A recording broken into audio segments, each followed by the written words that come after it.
Udah. Halo Aquala, Oke. selamat Halo. siang. Jadi sekarang Benit ingin mewawancarai Aquala tentang tugas dari sekolah. Ya. Jadi ini tugasnya berkaitan tentang cita-cita yang Benit ingin raih, dan Benit harus memilih orang yang udah sukses di bidangnya. Masuk ke topik pembicaraan yang pertama, itu proses dan perjuangan pekerjaan. Jadi poin yang pertama, proses apa yang aku alami untuk aku bisa mendapatkan pekerjaan sekarang? Em, Secara singkat mungkin aku mengatakan bahwa ini learning by doing secara proses. Jadi terutama di umur seperti milenial seumuran kita, it's just learning by doing. Coba satu, and then kalau passion bagus, kalau nggak passion, dan kita harus keluar dan cari lagi yang baru. Jadi punya kemampuan untuk bisa fleksibel dan nggak settle di satu tempat dan masuk ke berbagai scope untuk kita gali potensi kita di mana, dan juga yang kira-kira bisa memberikan value lebih kepada company atau dimanapun kita berada, itu merupakan salah satu hal yang penting yang nggak semua orang punya, karena banyak orang yang memang lebih nyaman untuk settle saja di satu tempat atau settle di beberapa tempat dalam jangka waktu yang lama, tapi mereka belum mengerti bahwa passion dia ternyata nggak di sana. Jadi prosesnya juggling, learning by doing, nggak perlu takut untuk coba-coba hal yang baru. Oke. Kita masuk topik yang kedua. Usaha apa saja yang aku lakukan untuk meraih cita-cita Aquala? Secara rutin, mungkin usaha yang dilakukan yang paling kental adalah selalu biasakan bangun habit yang baru, seperti satu, baca buku. Buku apa aja basically yang kira-kira itu untuk dapat mempengaruhi intellectual knowledge kita dan juga self development kita, baik secara hard skill maupun soft skill. Apa aja? Jadi satu, baca buku. Kedua, constantly baca atau lihat, berani mencoba hal-hal yang baru yang sometimes kita sendiri pun belum tahu. Selalu aku ajarkan bahwa umur 20-30 itu adalah masa-masa kita untuk mau coba-coba, karena resiko untuk dying itu masih rendah. Kita belum ada obligasi, kita belum ada tanggungan, kita belum ada keluarga yang harus kita rawat normalnya ya. Jadi nggak perlu takut buat coba-coba hal yang baru sampai ketemu satu titik kita mantap dengan hal itu, kita passion, dan ini sepertinya value-nya besar banget yang kita bisa kontribusikan ke tempat yang kita jalani, dan ya itu yang harus dilakukan secara mantap. Oke. Masuk ke topik yang ketiga. Hal apa saja yang membuat Aquala semangat dalam pekerjaan?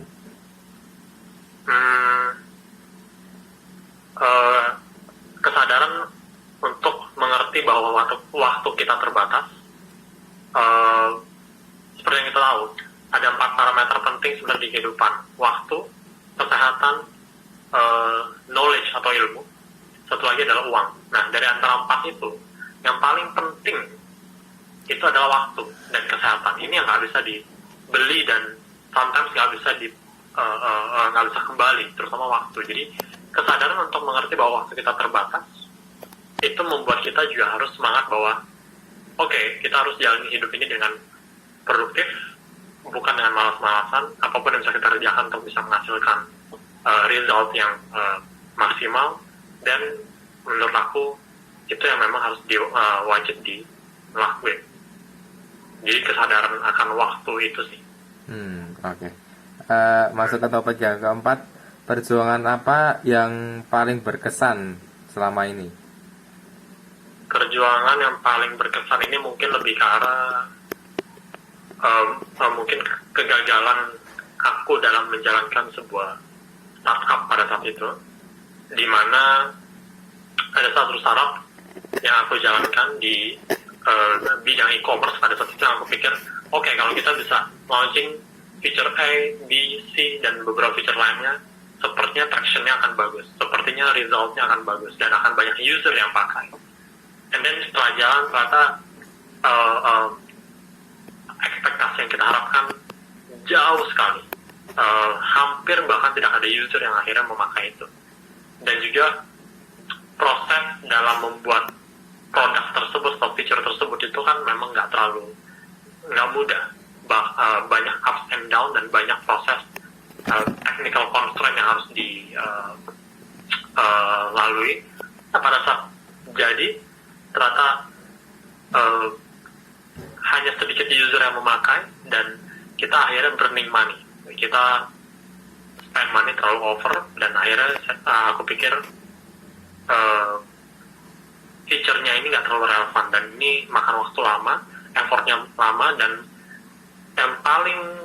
yang paling menyedihkan adalah momen pada saat kita turn down atau kita matikan feature itu dan akhirnya kita tutup. Itu sebenarnya paling sedih sih karena kita udah makan waktu sekitar 2 tahun dan itu ada biaya yang kita keluarkan untuk bangun produk atau feature tersebut. Oke. Kita pindah ke nomor yang kedua, dinamika pekerjaan. Jadi topik pembicaraan yang pertama, ritme dan pola kerja Aquala. Gimana? Sedikit unstructured ya, tidak terstruktur dalam arti kata bukan tipikal yang 9 to 5 and then after that kita bisa break dan lain sebagainya. Enggak seperti itu. Jadi aku punya ritme struktur yang aku bikin sendiri. Jadi misalkan kayak pagi ke siang ini adalah momen-momen kita melakukan light working dalam arti kata pekerjaan yang ringan ke arah medium lah. Nah, siang ke sore itu momen-momen kita untuk fokus dalam hal meeting, sharing idea ke bareng-bareng. Itu mungkin sekitar 2-3 jam kita spend waktu untuk fokus ke sharing idea dan sebagainya. Nah, break lagi, mungkin lanjut lagi jam 8 malam sampai 11 atau jam 12 malam. Itu adalah momen-momen heavy working, di mana semua pekerjaan-pekerjaan yang mungkin membutuhkan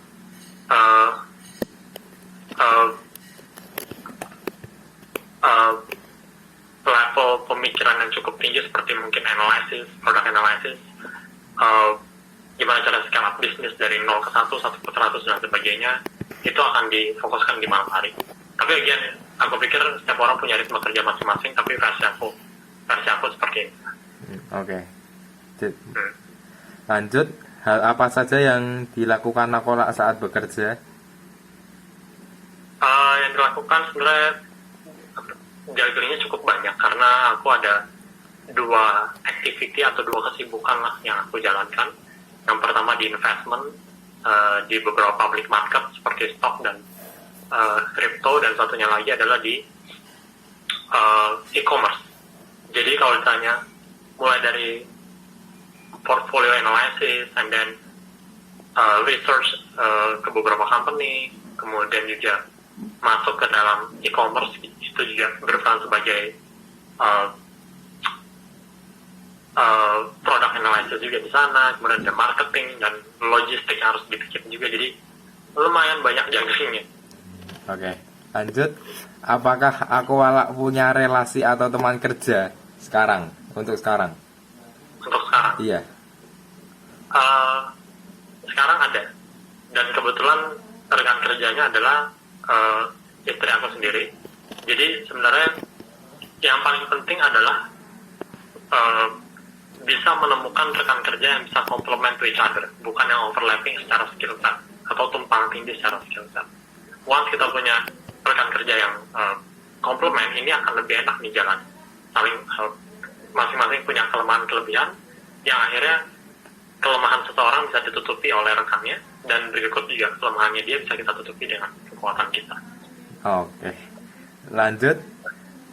Hal apa saja yang Aquala tangani dalam pekerjaan Aquala? Mungkin ini mirip kayak nomor 2 tadi. Jadi product analysis, resource analysis, and then tackle inventory forecasting juga. Bagaimana caranya kita bisa project inventory. Oke, bulan depan kita perlu produk A, B, C, D, E yang harus kita restock. Kemudian bulan depan company mana yang harus kita invest dengan budget allocation berapa. Jadi kurang lebih cukup variatif lah. Oke, kita masuk ke topik pembicaraan yang ketiga, tantangan dalam pekerjaan. Jadi tantangan dalam pekerjaan Aqualak itu apa aja? Coba satu aja. Satu aja. Iya. Oke. Kemampuan untuk manage waktu. Karena sometimes untuk juggling waktu dalam bekerja dan waktu untuk break itu agak tough. Kalau misalkan sehari aku bekerja misalkan 15 jam, sisanya tinggal 9 jam. Kalau tidur 7 jam, berarti hanya ada 2 jam waktu break. Jadi ini mungkin agak tough dalam tantangan dalam bekerja. Oke. Lanjut, hal apa saja yang harus disiapkan dalam bekerja? Yang paling penting psikologi dan kaitannya ke dalam mental. Jadi kalau kesehatan mental atau psikologi kita kurang bagus dalam bekerja, kemampuan untuk kita bisa adapt dengan lingkungan pekerjaan dan skop pekerjaan itu yang akan menjadi bumerang kita untuk bisa bertumbuh atau growing secara experience. Oke, lanjut. Keterampilan apa saja yang kita perlukan dalam pekerjaan? Mungkin berbeda-beda, tapi kalau keterampilan secara general, kalau aku sebutnya karena job mungkin berbeda. Ada job yang di IT, ada di marketing, ada di analytics dan sebagainya. Tapi kalau secara general, mungkin aku bisa rampungkan bahwa kemampuan seseorang untuk bisa punya dua karakter yang sepertinya kontradiktif, tapi ini penting. Jadi kemampuan untuk mereka bisa persisten atau katakanlah niat dalam either belajar, niat dalam produce result yang maksimal dimanapun dia bekerja, dan mungkin belajar 10.000 jam untuk bisa jadi expert di area itu. Tapi ada time juga harus fleksibel. Jadi dua hal yang tadi, persisten dan juga fleksibel, untuk ngerti bahwa kayaknya ini dengan cara ini, walaupun kita kerja secara willing atau kerja secara keras, but kayaknya prosesnya kurang tepat karena ada cara yang lebih efisien yang mungkin kita perlu ganti. Jadi insting untuk bisa mengerti bahwa kita harus fleksibel, kita harus ganti ke beberapa proses pekerjaan berbeda karena ini nggak bagus. Kayak kita harus ganti ke job scope yang berbeda atau role yang berbeda karena ini bukan passionnya saya. Tapi di sisi lain bisa persisten, bisa niat, itu merupakan hal yang kadang-kadang sulit, tapi perlu dipahami lah, perlu dipelajari lah. Oke, lanjut. Kendala apa saja yang pernah Aqualak hadapi beserta solusinya? Kendala yang dihadapi, manage tim dalam arti kata bukan hanya sebatas ngulit, tapi make sure bahwa kita itu we are on the same page gitu. Kita ada di satu visi misi yang sama dan kita jalan sebagai teamwork untuk mengejar visi misi yang sama. Itu sulit sekali. Semakin besar usaha atau bisnis atau apapun itu, maka akan semakin sulit untuk mendirect semua orang punya satu KPI, satu target yang sama dengan company. Jadi sampai sekarang itu kendala yang mungkin aku belum bisa solve secara 100% sih. Oke, kita lanjut ke nomor 4, pesan Aqualak untuk siswa. Jadi, apa pesan Aqualak untuk siswa untuk menghadapi dunia pekerjaan? Nggak perlu takut dengan hal-hal baru. Jangan terpaku dengan apa yang sudah kita dapat di pelajaran akademik. Oke. Karena pelajaran akademik dan juga role atau scope yang dibutuhkan di dunia pekerjaan sometimes sangat bertolak belakang dan berbeda. Jadi itu satu, jangan takut dan jangan terpatok ke dalam satu atau dua narasumber aja untuk jadi acuan dalam bekerja. Kedua mungkin nggak perlu settle untuk mengejar karir dalam 5-10 tahun pertama. Kalau menurut aku, ini momen untuk kita gali. Kita tuh suka di mana, kita passion di mana, kira-kira yang skill set yang kita suka dan punya impact atau dampak positif terhadap skill yang kita deliver, itu yang harus dicari, dan itu sampai harus butuh waktu beberapa tahun dalam bekerja. Jadi kalau memang udah udah nggak passion, dan ya udah just go ahead, cari yang lain, dan nggak perlu takut buat coba-coba. Oke, ini masuk ke pertanyaan terakhir. Harapannya Aquala tuh apa sih untuk siswa-siswa zaman sekarang?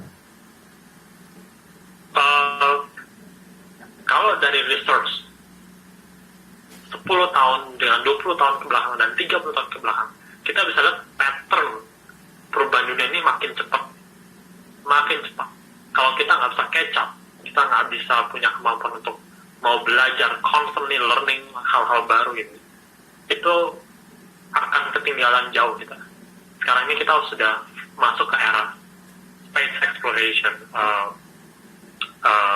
electric vehicle, mobil listrik, kemudian kita masuk ke blockchain teknologi, ada crypto dan sebagainya. Kita nggak tahu 10 tahun ke depan ada apa lagi, tapi kalau kita sekarang nggak mulai catch up, kita akan jauh ketinggalan dari segi karir, dari segi at the end of the day, dari segi finansial kita juga. Dan pesan untuk generasi muda adalah selalu melek untuk mau melihat, belajar, dan consume atau absorb hal-hal yang kira-kira penting. Tapi yang paling menurut aku harus dipahami adalah di bidang teknologi, itu kita harus paham di sana, karena tidak bisa dipungkiri yang nge-drive sampai perubahan yang berinovatif sampai sekarang ini, itu peran teknologi itu sangat mendukung. Jadi orang itu harus melek teknologi sekarang. Oke. Tadi yang barusan adalah topik terakhir, berarti wawancara kita selesai sampai sini. Terima kasih Aquala udah ngeluangin waktu. Thank you, Benny. Thank you juga.